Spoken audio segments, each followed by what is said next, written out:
Howdy, my name is Elaine Harding, and I am one of the city producers for the Austin 48-Hour Film Project, part of the hashtag Texas 48 Strong collaboration with Houston, Dallas, and San Antonio. Today we'll be speaking with Jason Futrell from Team Creek Don't Rise Productions in San Antonio. This will be his sixth year in the San Antonio 48-Hour Film Project, and Jason is a puppeteer who likes to incorporate his puppets into his films. So without further ado, let's meet Jason. Hi, Jason. Thank you for joining us.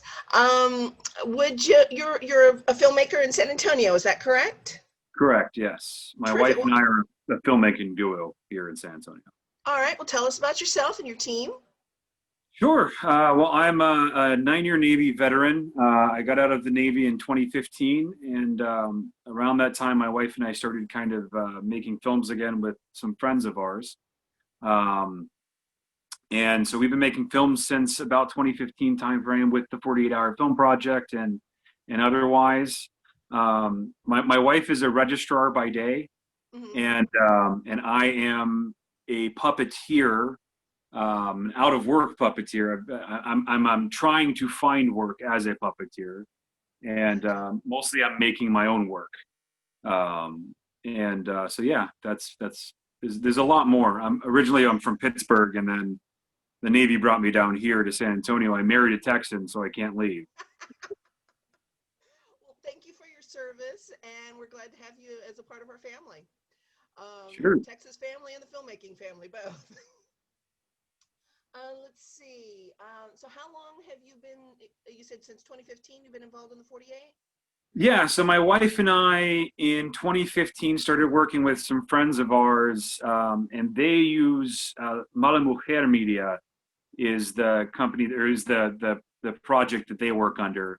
Mhm. And then in 2017, we came to we were lamenting with them the idea that, oh, I'm sorry, we have dogs in the background. Oh, no worries. We were lamenting with our friends that we didn't know enough actors. So I decided that I would make our actors. So that year I made some puppets, and I have not stopped. We worked with them that year, and then the next year we kind of branched out on our own. And so 2018 we worked as Futrell's Fuzzy Felt Works, and 18 and 19 we worked as that and did a couple of puppet themed films. This year we're Creek Don't Rise Productions, which is kind of what we're hoping to be our overarching production company, that won't just focus on puppetry, or at least won't focus on the fuzzy puppetry.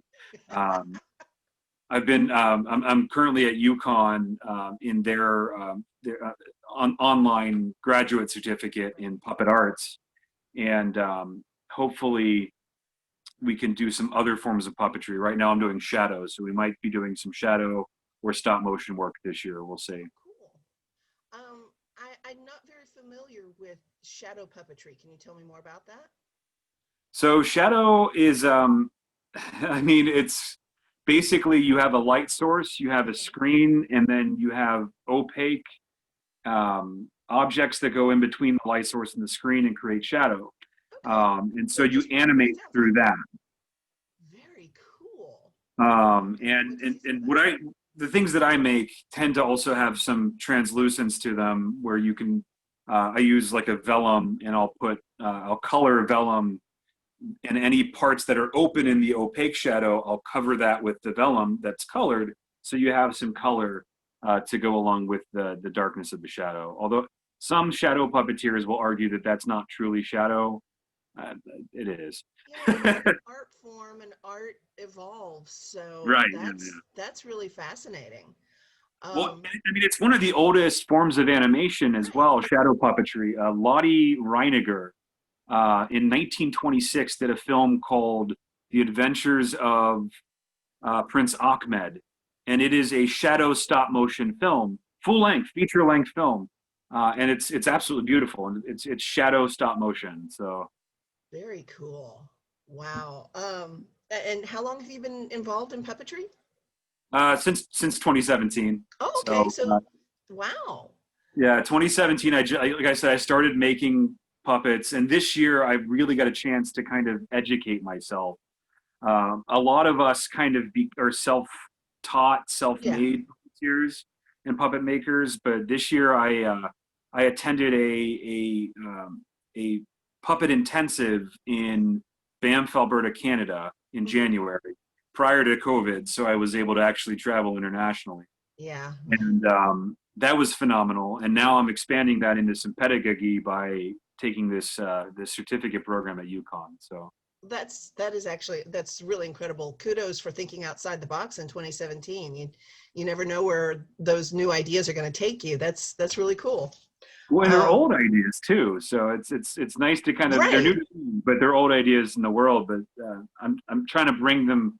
My hope is to bring puppetry more into the forefront here in Central and South Texas. Yeah, yeah, and it's interesting because with with some of the digital advancements, you never know how these old ideas can come up with new ways of using them when they're coupled with technological advancements. So sometimes Well, people don't think about that.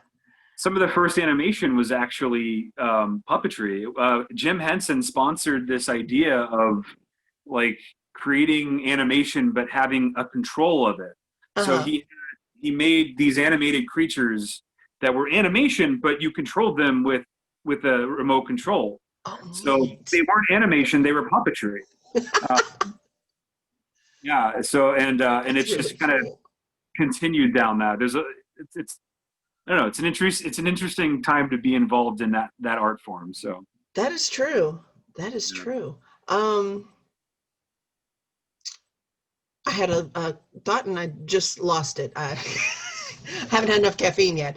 Um, well, on to my next question then. It says, do you have a crew? It says you're mostly a husband and wife team. Yeah, so my wife Selena and I do most of it. But Uh, typically, my in-laws both live here in San Antonio as well. So usually they'll help us out. They'll do some like holding booms or holding light shades or whatever it might be. We also we have a friend of ours that helps with writing. So we're a writing trio cool. and a husband and wife production team. Okay. Um, but we keep it tight and we Mhm. work with what we've got. It with the 48-hour format, it's in my opinion that's the easiest way to do it. Yes, definitely. Can you tell us about your storytelling methods? Sure. I mean, so the last couple of years we've done kind of mockumentary, and so what we tend to lean towards is humor in Mhm. puppetry, and also because especially in the 48, I think people tend to be overly serious, and so it to me is helpful to add an air of comedy to the lineup, Oh so yeah. you're not just sitting there watching darkness throughout the entire screening. But so basically what we would do is once we get our elements, we tend to use those in the genre to kind of inspire what we're working with. So um, 2 years ago it was the 1 degree. So it was mystery was our theme, and so we thought, okay, what would be mysterious to a puppet? Typically Muppet style kind of puppets. So we're thinking, what would be mysterious to them? Okay, well, what would happen if the thermostat, which they can't even reach, were to change by 1 degree? And so we built an entire mockumentary around that idea. Um, and it turned out pretty funny. We liked it a lot. I think Sarah Beth, the leader down here, she liked it a lot too. Right. We didn't get a lot of love from the judges, but that tends to be it. With the 48, we'll take the genre, we'll take and from the genre we'll kind of lean towards where we're going and how we feel. This year might be different. I don't know if humor is going to be. It might be more subtle this year because if we lean towards shadow has a tendency to take on another aesthetic. So True. And this year it's kind of hard to tell what's satire from what's real. It's like, okay, do I laugh at this or do I need to take this more seriously? Well, I will say this is that we don't allow politics to get into our work, and we will not be we will I take it upon myself to not include anything about the pandemic in my work for the most part, because there's enough of that already. If I'm trying to entertain, if my goal is as an artist and as a filmmaker is to entertain and to bring a bit of my life into other people's, then that part is always going to lean towards joy. Yeah, And there's nothing joyful about the pandemic. no, this is true. I remember what I was going to ask you. You said you traveled to Canada. About when was that? January. It was January? Okay. Yeah, so I was in Canada for the vast majority of the month of January, and it was absolutely frigid. It got down to negative 38 one night. Uh-huh. It's enough that your breath freezes like immediate, like you have frost covering your face. Oh Your nasal passages freeze, and your eyes, if you don't blink enough, will freeze.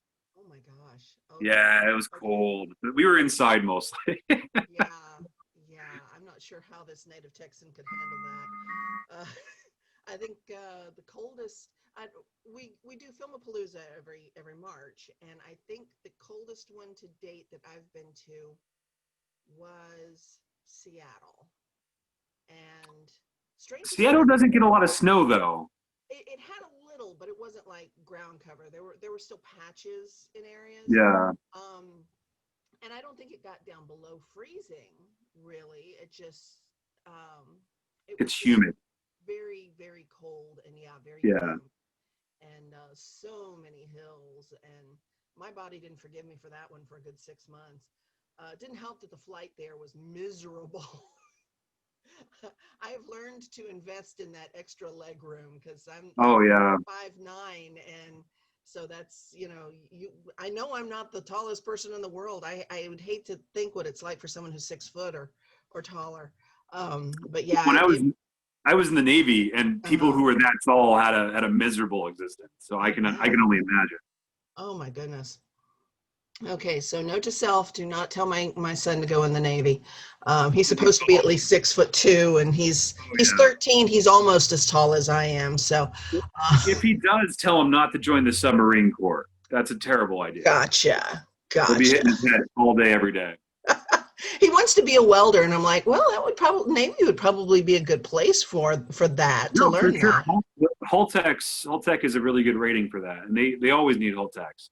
So, Okay, and you come out certified welder, plumber, all kinds of stuff. So nice. um, Of course, I'm not sure if he really wants to do work for. I don't think he wants to work for a living at all. I think he wants to do whatever he wants and make money on it. And I'm like, I don't think that works, sweetheart. Although I've been sometimes you got to trying split it. them. You gotta work really hard and then do what you want. That's what I did. I worked hard for 9 years, got out of the Navy. Now I can do what I want. That's right. So, So when you're, I wanted to ask about casting. Obviously, if you're working with puppets, you don't have to cast people, but I assume you have to cast voices. not necessarily. Really? So we have in the past used other people's voices. Uh-huh. It is helpful to kind of lend dynamics to it, but I'm a vocal worker. I sing and I do voice manipulation. So Mm-hmm. I do a lot of the voices on my own. Cool. And then we have Selena, my wife Selena will do voices as well. We've had our friend Jen, who's our co-writer. She's done a voice. Uh-huh. So I feel comfortable doing. I do almost all the puppeteering on my own, or with Selena or another person. Mm-hmm. But I'll do most of the voices on my own as well, and if need be. This year, if we lean towards shadow, then casting's not going to be a factor. Right. Because it's just it's about limiting characters and making your story fit your limitations. So Right.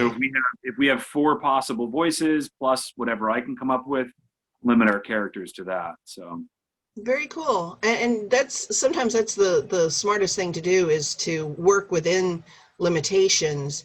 I mean, I know the 48 already gives you plenty of limitations, but sometimes adding more limitations, like, finding your location ahead of time, etc., it can get the storytelling done faster. and cleaner, because you don't have to go, okay, well, we've got all these options where we were going to go. So that's been my experience. I was in one 48-hour film in Houston in 2007. And at the time I had very small children. My son was an infant. So I showed up to the brainstorming session with my family in tow. We pulled fantasy. They were trying to figure out how they were going to work around castles and dragons and unicorns. And I'm like, have you ever heard of The Secret Life of Walter Mitty? That's a different kind of fantasy. Yeah. And they thought that was a great idea and they ran with it. And I'm like, good, here's my husband. He can act for you. I'm taking my kids and going to bed. So, but that brainstorming session did show me that, you know, it's possible to just go in so many directions at once. Oh, yeah. And think out of the box too. Yeah. Yeah. And I mean, it's important to be able to think out of the box whenever you have no other options, but sometimes you can have too many options. So. Oh, yeah. So it's nice to sometimes limit your options, for sure. True. Yeah. It can be a blessing more than a curse. Very much so. Tell us about the equipment that you use. So we're shooting mostly on a Nikon D7100, so a DSLR. I think we have a 5300 as well. So we've got multiple DSLRs that we toy around with. I also have a Google Pixel 3. Honestly, it's the same quality as the DSLRs for the most part. I was going to ask. and if I want 4K, then I'll use my phone because my DSLR is only shooting 1080p. So good point. So it just depends. If I'm looking for something to auto white balance, I'll use the DSLRs. If I'm looking for something that needs to be a little better in low light, probably my phone as a camera. Good so now lighting just depends. But mostly we're using like lamps and things with some gels and shades. Yeah. I've got a shop lamp that I use as a projector for my shadow screen. I'm using DaVinci Resolve for editing software because it's free. For my audio, because I do all of my Foley, all of our own Foley. We do all of our own Foley. Nice. All of the scoring and music we do on our own. So all of my recording, including our vocal looping, we do on Reaper, which is a free software. Okay. So, and for that I'm using I use Rode microphones. My boom is a Rode. My studio microphone's also a Rode. It's an N1 Alpha is my studio mic. I don't remember what my boom is right now offhand. Yeah, I've been looking into. I've got an old Fuji XP60 camera that I just learned will film in 1080p. I don't think it'll film in 4K, but it will do for now. I don't need to spend extra money on but then I only ever really used it for photographs and for family videos. So now I got to figure out how to use it for more artistic stuff. I've gotten so used to my phone being able to see everything as it's happening. Yeah. So the big thing is making sure that you have stable movement. So a slider or a gimbal that'll hold it well and allow for movement. But also, really, ultimately, all of the good stuff is done in post now, anyways. Right. So your filters aren't going on the lens; your filters are going on digitally at the end. So true. You can use almost any camera now. Yeah, as long as you've got a pretty clear picture and decent sound. Sound can kill a good movie quickly. Yeah. So that's what I've been looking into. I wish more people paid attention to sound, and I wish more people paid attention to their story in general. Because this is my thing. Like, your film could look beautiful, but if you're not telling me a story, why am I watching it? Right. And there's so many people that we've dealt with that in our at the San Antonio 48 that their films look gorgeous, and I'm like, you're doing good work, but tell a story. Yeah. Like, don't just give me you're giving me a terrible trailer instead of a story. I want a story. I want to walk away from your film feeling like I watched a film, not like I watched the preview to a film. Right. So. I feel the same way. A lot of our filmmakers so far have said one of the most important things to do is write an ending, have an ending. And I feel like that's very important, because you can have, a wonderful film up to that point, and then you get to the end and it's like, wait a minute, but what, you're filled with so many questions.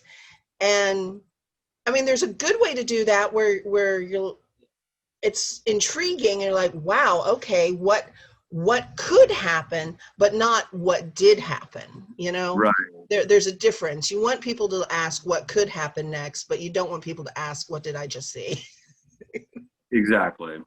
So, what are your top 3 tips for making a compelling short film in 48 hours? Well, I think the biggest one is keep it simple.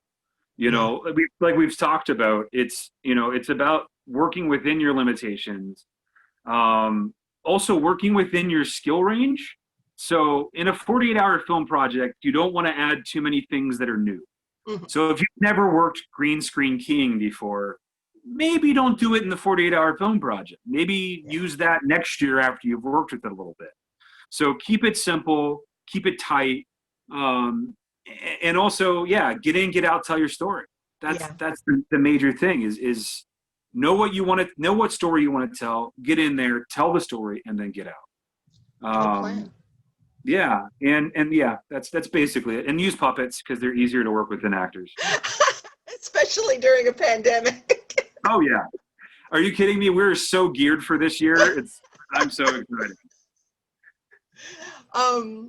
Yeah, my first year as city producer here in Austin, the winning film was a very simple film. It was called Oviparous. And the most intriguing thing about it was that the prop was a bucket, and they decided right away they were going to buy 2 buckets and cut a hole in the bottom of one and just film out from the bottom and people talking to something in a bucket, and you don't find out to the end what's in the bucket, and you're on the edge of your seat the whole time, because so often it doesn't matter what genre people pull, they're still going to try to make a horror film. Right. And so I'm like, is there something terrible in the bucket? Is it going to come out and eat everybody? What is in that bucket? And you find out in the end what's in the bucket, and it's adorable. But, you know, it just made the whole thing really cute. And it was just a very simple road film. There wasn't a whole lot of complexity to it. It was just kind of a day in the life sort of story with this mystery thing in the bucket. And I loved that because it was just such a simple concept, and they made it really interesting and intriguing, and had a very feel-good ending. So let's see. Now, you mentioned the shadow puppetry. Is there anything else you're planning to do differently this year?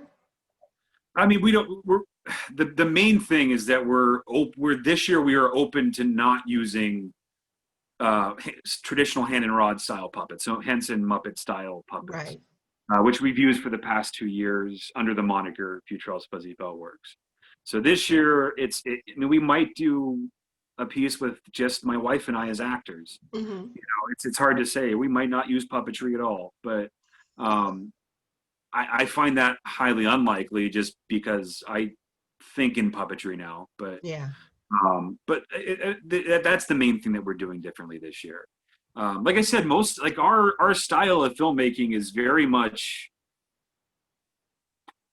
a fit for the pandemic style of filmmaking. So it doesn't require us to change too much. That's good. And I assume your location is your own home. Typically, yeah. You know, the last 2 films we did, the 1 Degree here at my in-laws' house. Mm-hmm. We did Bungalow of Terror at our house. Yeah, and the last like 3 or 4 films that I made outside of the film project, we've done it at our house. So Gotcha.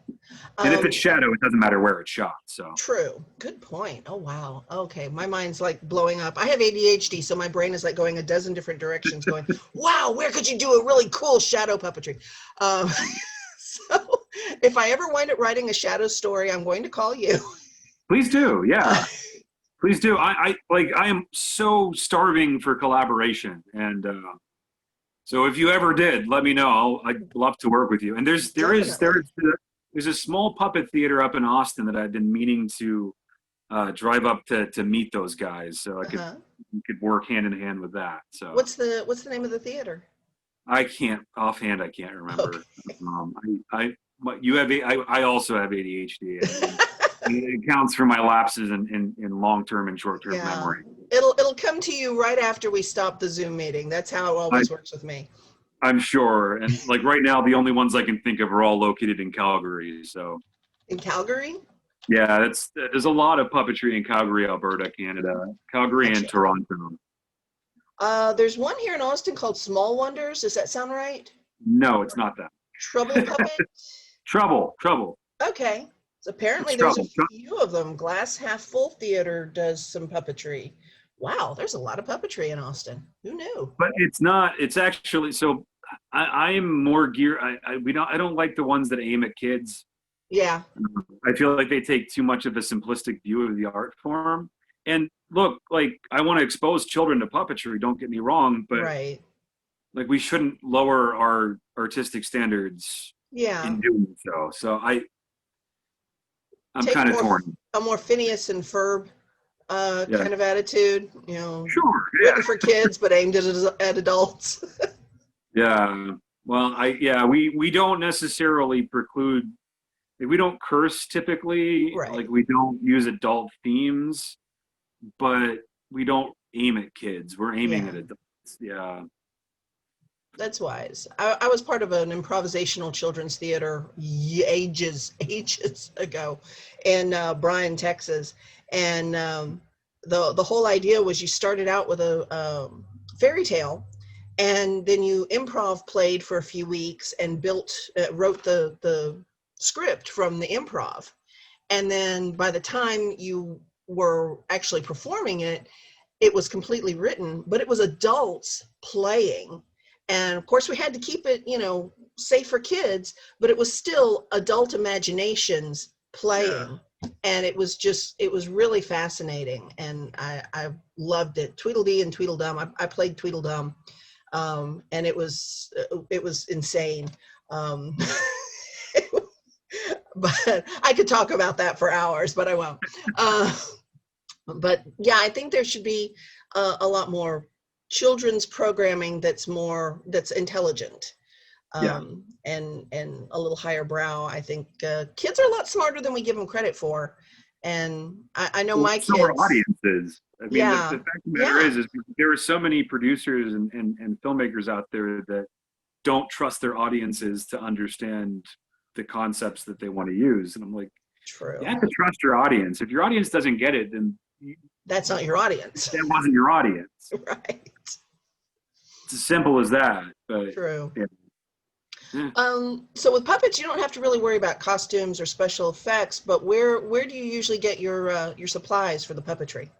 So it's a bit of all over the place. So with puppetry, you're kind of breaching so filmmaking supplies you get from the typical places, right? Mm-hmm.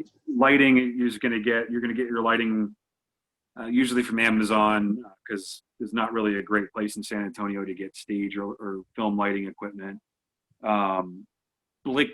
Dick Blick Art Materials is another great online resource. For sculpting, because I do a little bit of mask work, there's a Roadrunner Ceramics here in San Antonio. I'll get clay from for sculpting. My latex I get from a place out of California. The felt and foam I'll get from Joanne Fabrics. Mm-hmm. So and then Lowe's, Home Depot, Staples.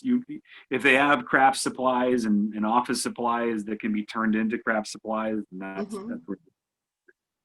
Are you familiar with Rob Mabry? No. I interviewed him a couple of days ago. He's one of the filmmakers in San Antonio, and he said his team did a puppet film last year. Was that the Socketeer? I'll bet you that was the Socketeer.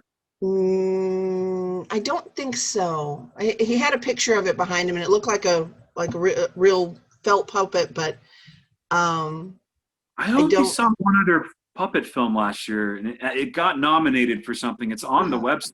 That they had sock puppets. Okay.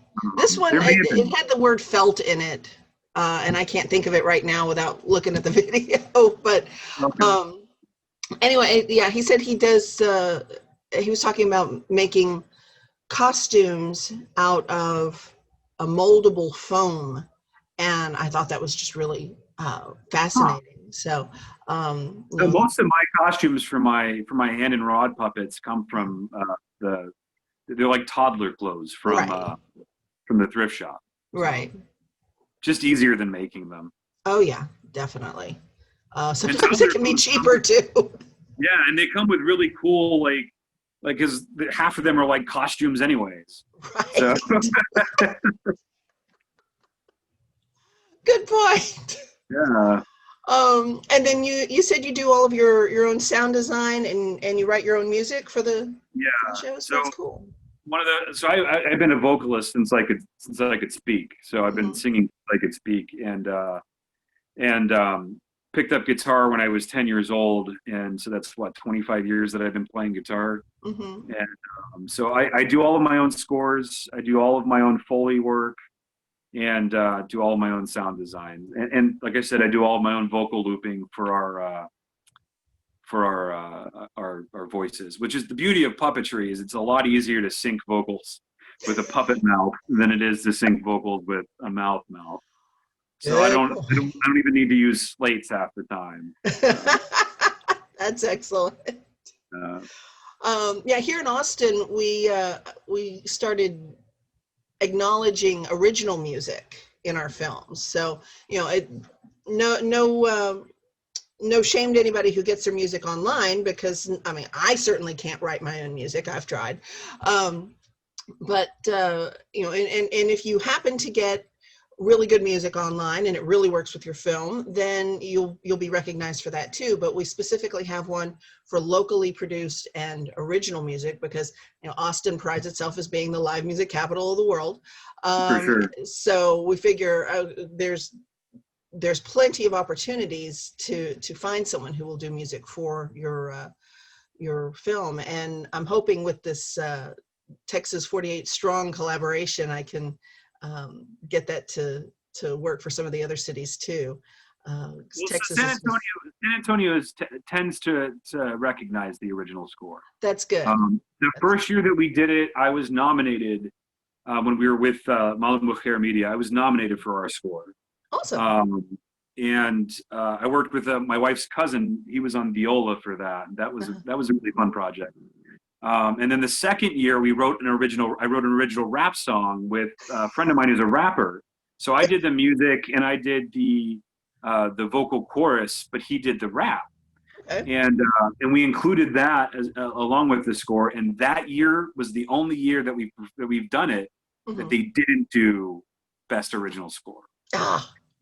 And I was so mad. And the reason is because people were upset that like original music wasn't getting any credit beyond Hmm. like non-original music. But Gotcha. since then they've only recognized original. So you Okay. have to like certify that you had an original score, so which I do Right. every.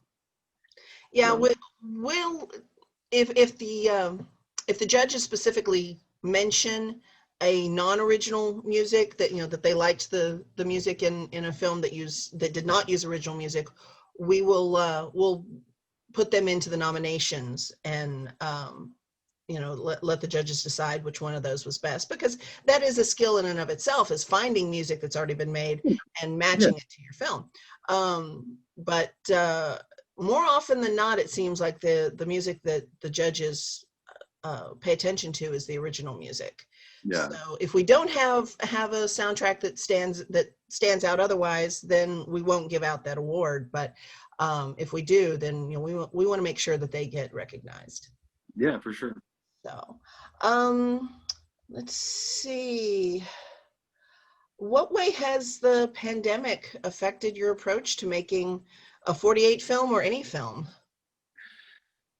um I mean it's like I said, we're pretty much built for pandemic lifestyle as far as filming goes. It's more than anything, it's kind of made us collaborate virtually as opposed to physically. Right. So, like I said, we have a writing partner. She's out of Austin. Hmm. So this year we'll be doing Google Meets or Google Meetings as opposed to her coming down. Gotcha. So that's also kind of beneficial because she usually gets here Friday after work. She's usually not here by launch, so we're having to wait for her before we can start writing. Right. This time we shouldn't have to, because she should just be able to zoom right in. So Yeah. Yeah, I imagine the zooming, Skyping, etc.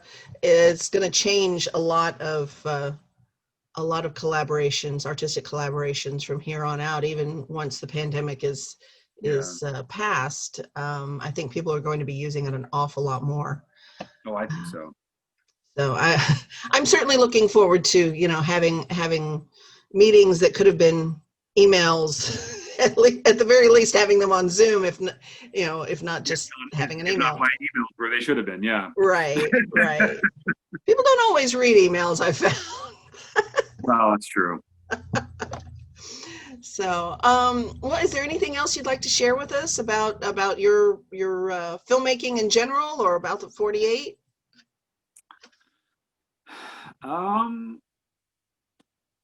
No, I mean, I really enjoy this format. Mm-hmm. I really enjoy the format of the 48 because it keeps you accountable to finish a film. I think oftentimes, and I'm sure we're not the only team that does this, but you get all of these projects that you're partially into or most of the way into, and they never seem to finish Mm-hmm. because there's not really a need for them to finish. But with the 48, I really like the format of being able to, needing to finish it within 48 hours. Yeah. I'm going to miss this year the screening. There was something incredibly joyous about seeing an audience laugh at the parts of your film that you felt they should laugh at. Yeah. When your jokes hit the way that they're supposed to, there's something very satisfying about that, which we won't have this year. But at the same time, the distribution is inherent in this format, right? Right. It's a virtual format, so it'll, if there's a screening, then that screening will be inherently larger than True. it could have been otherwise. So I'm very much looking forward to that. I'm hoping that we get to mix and match the Texas cities so that we do have a larger and a wider audience, and so other Texas filmmakers can see what's going on in the other cities. Because Yeah. I attended the San Antonio screenings last year, and there were a lot of really good films. I only got to see 2 out of 3 of them, but there is a big difference in the feel of those films versus the Austin films, and I'm sure it's the same in Dallas and in Houston. And Texas has so much potential, but we're such a huge state, and so grounded in rugged individualism. Not that there's anything wrong with that, but it can, in my experience, work against you when you're trying to collaborate. And I think knowing what is out there and what the potential is, and who is doing what, can be a boon to our statewide industry. So Absolutely. that's my mission. I'm hoping it works out. So. But I'm looking forward to seeing what you guys produce this year. It sounds like it's going to be pretty epic. Hopefully. So I'm excited about it. I'm excited, and I didn't realize there was a third puppet film in our city last year. Man, dang. And like I said, I just saw the poster, and it had the word "felt" in it. I remember that, but so there may have been more sock puppets in there for all I know. I don't remember. No, the Socketeer was the other one that I remember. Okay, so yeah, there was definitely another one then. So, but I'm a better puppeteer than those guys were. I'm sure they could learn a lot from you. That would be really cool to see a collaboration of puppetry coming out of San Antonio. That's what I want, honestly, more than anything else. I'm actually working with, I'm a University of the Incarnate Word graduate, Mm-hmm. and I'm working with one of my old professors to set up a meeting sometime in November to see if there is a reasonable amount of interest in the art form of puppetry here in San Antonio. Very cool. And if there is, my goal is to create a network of those people and grow that network and build that network into possibly a nonprofit organization that's geared towards collaboration of puppeteers and promulgation of the art within the city of San Antonio. So That would be hopefully in the next 5 to 10 years, you'll start seeing a lot of puppetry coming out of San Antonio. awesome. Well, if That's there's my hope. anything I can do to help promote that, please let me know. Because I'm going to hold you to that. all right. Okay. Well, I think that's all I've got for right now. Is there anything else you'd like to say? No, thank you for the opportunity, and I look forward to seeing what all the cities have to offer this year. So Me too. thank you all for continuing this and taking it on. It's a bear. So. It was a labor of love for me this year because I just couldn't stand to see I couldn't stand to see the pandemic get us down. So I went in with I went into this with the same attitude I had the first year that I took over in Austin, which was, okay, I've got bare minimum that I have to accomplish, and that's what I'm going to do. I'm not going to try to get too crazy with it. I'm just going to do what I have to do and learn from the experience and move on. So that was my plan, is okay, we can do virtual events, we can do a virtual screening where it may not be fantabulous, but at least it won't be dead. Yeah. So that's the plan, and so far it seems, knock on wood, to be working. So, well, thank you very much for joining us, and I guess we will see you in October. Yes, ma'am. Thank you much. Have a great evening. Thank you for watching. If you'd like to know more about the 48-Hour Film Project, follow the links in the description below to learn how you can register a team, join a team, or attend one of our virtual events or screenings. Y'all stay safe out there, and we'll see you in October.